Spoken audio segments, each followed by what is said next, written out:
அதுக்கப்புறம் ஒரு குண்டை தூக்கி போட்டேங்க பாருங்க. எப்பப்பப்பா, அவங்க அப்பா அரசியலுக்கு வரலையாம். அவங்க அப்பா கூப்பிட்டு சொன்னாராம், நீ எதிர்காலத்தில் அரசியலுக்கு போனேன்னா சேகர்பாபு, அமைச்சர் சேகர்பாபு மாதிரியே நீ வரணும் அப்படின்னு அவங்க அப்பா அந்த பெண்மணிகிட்ட சொன்னாராம்.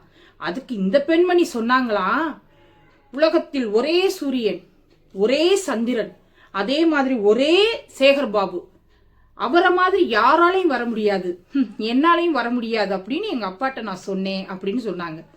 ஆனா தமிழ்நாட்டில் நீ எந்த அமைச்சரை சொல்லியிருந்தா கூட எனக்கு இவ்வளவு காண்டா இருக்காதுமா, இவ்வளவு காண்டா இருக்காது. சேகர்பாபு மாதிரி ஆகணும்னு சொன்னீங்க பத்தியா, அப்பதான் உங்க அப்பாவோட புரிதல் எப்படி இருக்கு, உங்களுடைய புரிதல் எப்படி இருக்குன்றது, நீங்க ரெண்டு பேரும் எந்த புரிதல்ல இருக்கீங்கன்னு முதல்ல நீ சொன்னீங்க பாத்தீங்களா, எங்களுக்கு புரிதல் கம்மின்னு, அது எனக்கு இப்பதான் புரியுது. நம்ம மாண்புமிகு அறநிலையத்துறை அமைச்சர் எங்கள் சேகர் பாபு ஐயா, எங்க அப்பா சொல்றாரு, ஏற்கனவே புரியல, இருடா பாவத்தை கொட்டிடாதடா. அப்ப நான் அரசியலுக்கு வரல, நீ அரசியலுக்கு வந்தா சேகர் பாபு ஐயா மாதிரி இருக்கணும் அப்படிங்கிறார்.